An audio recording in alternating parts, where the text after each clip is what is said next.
درد زمانے میں کم نہیں ملتے، درد زمانے میں۔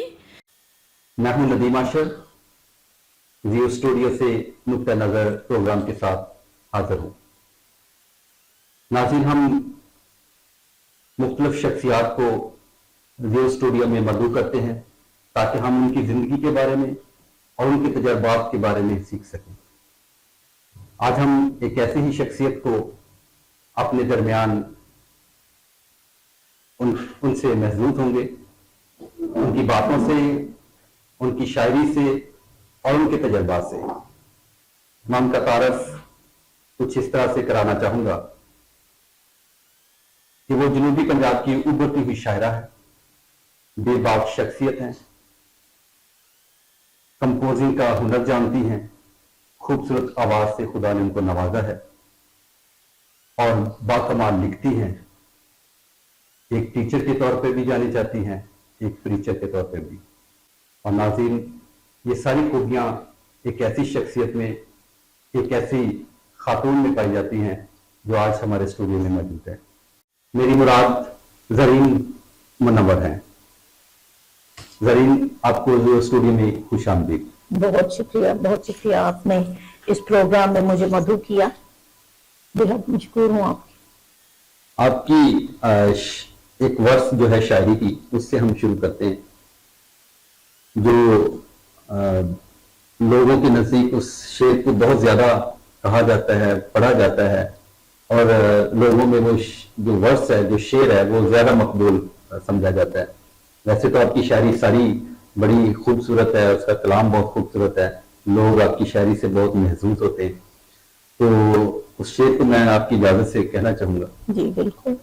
بائیں پہلو میں بیٹھ کر میرے اس نے قیمت بڑھا دی زیرو کی۔ کیسے آپ سمجھتی ہیں کہ شاعری کہنا آسان ہے؟ یہ جو شعر ہے نا، اسی سے شروعات کروں گی میں اپنے بچوں کو میتھ کروا رہی تھی، اور یہ اچھا خاصا میتھمیٹیکل شعر ہے، ٹھیک ہے نا۔ جب اس کو غور کرتے ہیں کہ بائیں پہلو میں بیٹھ کر میرے اس نے قیمت بڑھا دی زیرو کی، تو پڑھاتے پڑھاتے یہ ذہن میں خیال آیا، وہیں پہ یہ شعر جو ہے وہ تھا، یہ عطا ہوا مجھے۔ ایک بچہ مجھے ایک پروگرام کے دوران وہ بچہ کومنٹس کر رہا تھا، اس کے بعد اس نے مجھے ان باکس میں میسج کیا کہ میڈم، میں جو ہے نا بہت کوشش کرتا ہوں شعر لکھنے کی، اب غور کیجئے گا، لکھنے کی، لیکن میں لکھ نہیں پاتا۔ میں نے کہا سب سے پہلے تو شعر کہا جاتا ہے، لکھا نہیں جاتا، اور دوسرے نمبر پہ یہ کہ یہ کوشش سے نہیں ہوتا، یہ عطا ہے۔ جب تک خدا کی طرف سے یہ عطا آپ کو نہیں ہوتا، تب تک آپ شعر نہیں کہہ سکتے، آپ بھلے لاکھ کوششیں کریں۔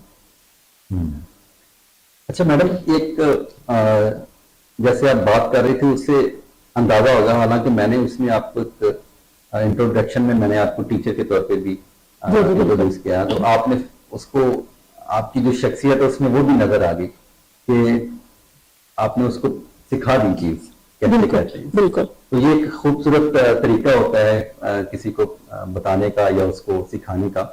تو ایز اے ٹیچر جو ہیں آپ کب سے اس فیلڈ میں آئی ہیں؟ میں تقریباً 2006-07 کے مڈ تک میں سینٹ جوزف میں پڑھاتی رہی۔ اس کے بعد مجھے انٹرنشپ ملی 1 سال کی۔ انٹرنشپ کے بعد کچھ عرصہ میں فری رہی، اس کے بعد مجھے سینٹ ونسنٹ سے بلایا گیا کہ آپ آئیں اور جوائن کریں ہمیں۔ وہ کافی عرصے تک تو میں ٹال مٹول کرتی رہی، کیونکہ میں نہیں چاہ رہی تھی، تھوڑا ریلیکس لینا چاہ رہی تھی، لیکن پھر میں گئی ہوں وہاں پہ، اور وہاں پہ میں نے تقریباً 10 ماہ پڑھایا ہے سینٹ ونسنٹس میں۔ تو میری گورنمنٹ جاب ہو گئی، اور گورنمنٹ جاب ہوئی ہے میری اکتوبر 2009 میں۔ سو اس لحاظ سے اگر ہم دیکھیں تو تقریباً 14واں سال جو ہے وہ گورنمنٹ سیکٹر میں۔ پرائیویٹ سیکٹر میں نے تقریباً 3 سال پڑھایا، اور 14 سال سے میں گورنمنٹ سیکٹر میں ہوں as a P S T. تو آپ جیسے میں نے یہاں بولا کہ جنوبی پنجاب کی آپ شاعرہ ہیں، اور جنوبی پنجاب ایک ایسا خطہ ہے ہمارے پنجاب کا جس کو محرومیوں کا شہر بھی کہا جاتا ہے یا اس کو خطہ بولا جاتا ہے. تو ایسی جگہوں سے ایسے لوگ نکلنا ایک واقعی بڑی دلیری کا کام ہے, اور بڑے آپ ایز اے خاتون ہوتے ہوئے پھر پبلک میں جاتی ہیں, ٹیچر کے طور پہ بھی جا رہی ہوتی ہیں, اور پھر آپ جیسے میں نے شروع میں بولا کہ آپ فیس بک پہ بڑے آپ کی جو شاعری ہے اس کو کیا جاتا ہے. آپ اس کے ساتھ ساتھ مشاعروں کو میں جا کے جج کے طور پہ بھی ہمیں نظر آئی ہیں. آپ جب سپیچز وغیرہ ہوتی ہیں اسکولوں میں ہوتی ہیں یا کالجز میں ہوتی ہیں, وہاں پہ بھی آپ کو انوائٹ کیا جاتا ہے کہ آپ وہاں جا کے جج کے طور پہ بھی وہاں پہ آپ فیض سر انجام دیں.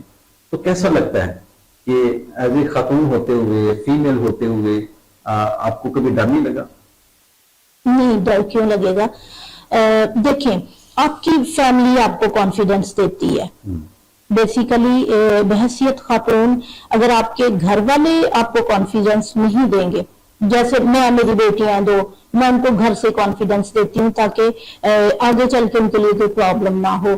سو جو یہ شاعری کا جو رجحان تھا اور یہ سارا کچھ جو تھا, یہ گھر سے ہی شروعات اس کی ہوئی. جیسے کہ آپ جانتے ہیں کہ ساحل منیر میرے بڑے بھائی ہیں, تو کتابیں آتی تھی ہمارے گھر میں, بہت ساری شاعری کی کتابیں تھی, مختلف موضوعات پہ مذہبی کتابیں آتی تھی, رسائل مختلف آتے تھے, اور میں پڑھتی تھی وہ سارے. ٹھیک ہے نا. اور مجھے یاد ہے کہ میں 2 یا 3 کلاس میں تھی, تو ایک شعر ہے کہ 2-4 قدم یہ فخر تو حاصل ہے برے ہیں کہ بھلے ہیں, 2-4 قدم ہم بھی تیرے ساتھ چلے ہیں.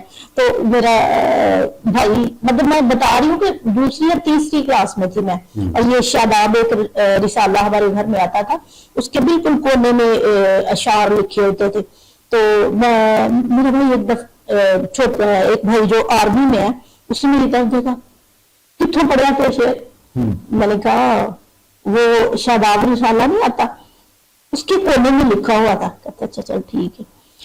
پھر اس کے بعد 99 سے میں نے نظم کہنی شروع کی, اور شروع میں اس وجہ سے کبھی شیئرنگ نہیں کرتی تھی ساحل صاحب سے بھی کہ ان کا لیول اور ہے, اور میں نہیں سمجھتی تھی, میں ڈرتی تھی, جھجکتی تھی کہ پتہ نہیں یہ کیسے اس کو دیکھیں گے اور تنقید کریں گے, اور شاید لیکن خدا کا شکر ہے 2015 میں جب میں نے پہلا مشاعرہ پڑھا, پہلی دفعہ ساحل صاحب نے مجھے وہاں پہ سنا, اس کے بعد انہوں نے باقاعدہ مجھے اصلاح دینی شروع کی. ٹھیک ہے.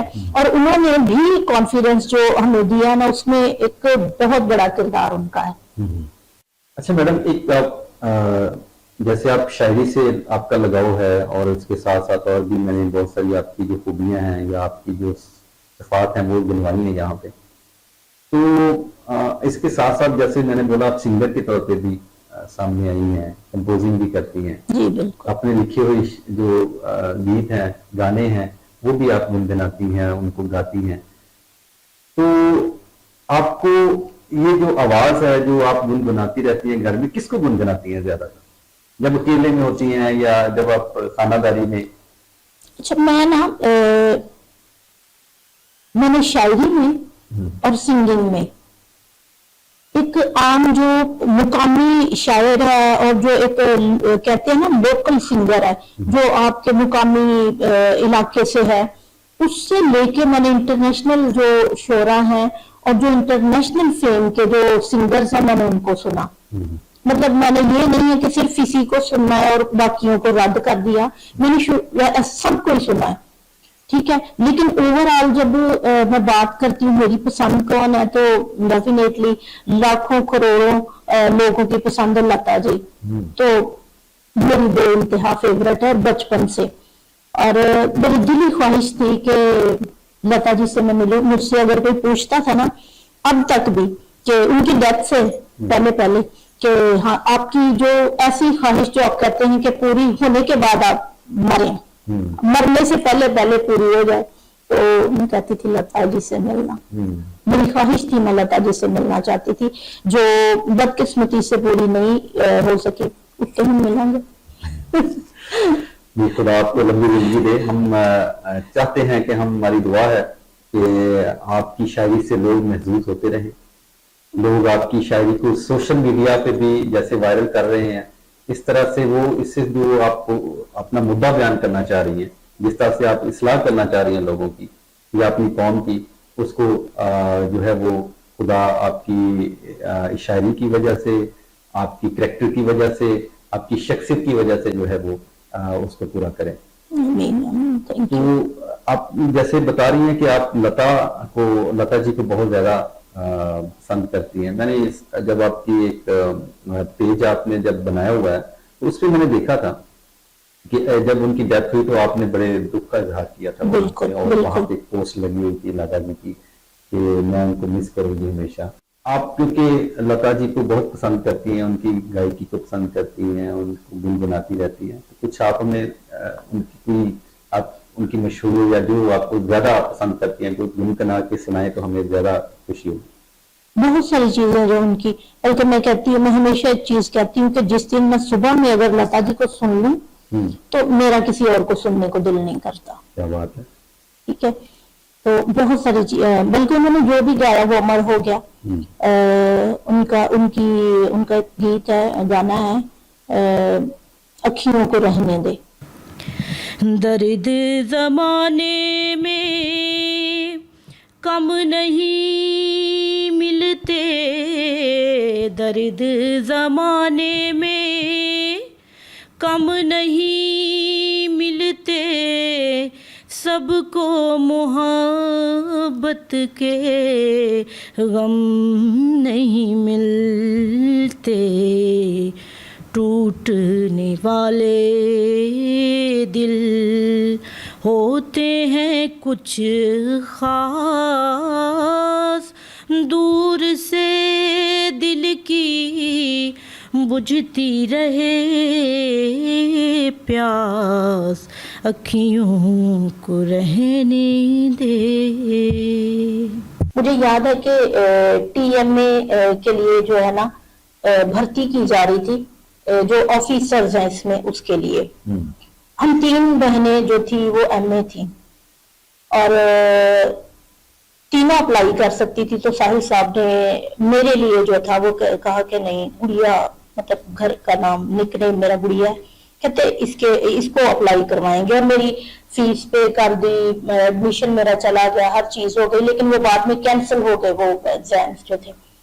تو کہتے مطلب اس کو مجھے پتا ہے, مجھے اس پہ یقین ہے کہ یہ فیلڈ میں جا کے کام کر سکتی ہے مردوں کے بیچ رہ کے بھی, کیونکہ ظاہری سی بات ہے شعبہ ایسا ہے, اس لیے ان کے آمنے سامنے مجھے جو ہے وہ بات بھی کرنا پڑے گی, ان کے سامنے بھی جانا پڑے گا. سو ایک خاتون کے اندر, میں نے پہلے بھی کہا, آپ سے عرض کی ہے کہ گھر کے اندر سے آپ اس کو کانفیڈنس دیں گے تو مجھے یاد ہے کہ ایک دفعہ ایک دکھانا تو نہیں چاہیے ویسے ہاتھ, لیکن ایک خاتون نے میرا ہاتھ دیکھا کالج میں اور کہا کہ اس کو میرا کچھ کوئی فیملی بیک گراؤنڈ پتا نہیں تھا, کہتی پتا آپ کی زندگی میں جو اب تک کی اچیومنٹس ہیں اس میں کوئی مرد انوالو ہے. تو میں فوراً بولی میرا بھائی. تو میرے ابا جی بھی جو ہیں انہوں نے بھی کبھی کسی بات پہ کوئی اعتراض نہیں کیا. پھر آگے جب میری شادی ہوئی تو میں خداوند کا اس بات کے لیے جتنا بھی شکریہ ادا کروں کہ مجھے ایک شوہر کی شکل میں جو شخصیت جو میری زندگی میں آئی, میں سچ میں کہتی ہوں کہ کوئی نیکی ضرور کی ہوگی, تیرا ملنا ثبوت ہے اس کا. کیا بات ہے. ٹھیک ہے نا, میں ان کے لیے انہی کے لیے شعر ہے کہ کوئی نیکی ضرور کی ہوگی, تیرا ملنا ثبوت ہے اس کا, کہ انہوں نے ہر موقع پہ مجھے جو ہے کانفیڈنس دیا ہے. بہت شکریہ زرین منور, آپ نے بہت خوبصورت باتیں بتائیں. ناظرین, زرین منی واقعی ایک اعلیٰ شخصیت ہیں جو کہ مختلف طریقوں سے جانی جاتی ہیں. خاص طور پہ وہ بہنیں, بیٹیاں اور مائیں جو ان کو فالو کرتی ہیں اور ان کی طرح بننا چاہتی ہیں, اور ہم سمجھتے ہیں کہ ایسی شخصیت کا معاشرے میں ہونا بہت ضروری ہوتا ہے, جو معاشرے کی اصلاح کر سکتے ہیں, جن سے لوگ سیکھ سکتے ہیں اور جن کو لوگ اپنا آئیڈیل بنا سکتے ہیں. تو میری دعا ہے کہ خدا ان کو ہمیشہ اپنے